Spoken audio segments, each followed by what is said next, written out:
Well, it was a women's fashion e-commerce site that had a little bit of a spin. I was the director of marketing. We basically had an algorithm that took specialized taste preferences, size preferences for women of how they want to fit into their clothes.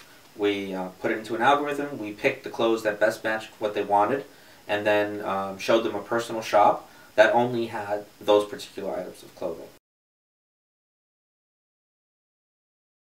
The company was looking for a CTO to help pay off some of the technical debt that the startup had faced in the last couple of years.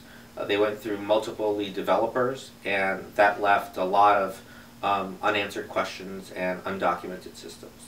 So the first thing we did was we wanted to bring in an interim CTO to help clean up the overall technical architecture and evaluate where the holes were, where any vulnerabilities were from a hacking standpoint, because we were definitely an e-commerce play. We wanted to ensure our PCI compliance, etc. And so bringing in an interim CTO made a lot of sense, and Scorpion helped us with that. Scorpion came in with a laundry list of what they thought we needed. They talked to us, and we kind of went over that list and really agreed with a lot of what they were seeing from their initial interview.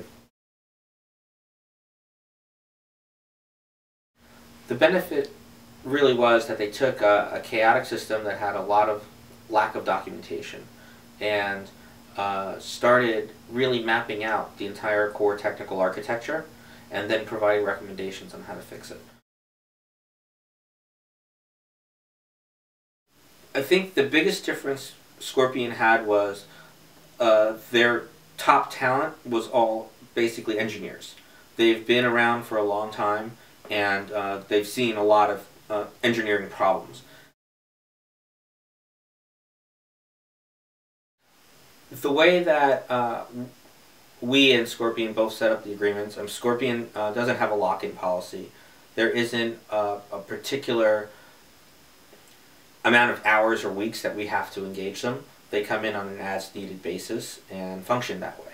So they have to hit their commitments and their deadlines, because we can just walk away the next week if we wanted to. Obviously we didn't, but it made it very easy to trust their estimates, because if they know that they could be let go the next week, any company is going to hit those deadlines, and they did.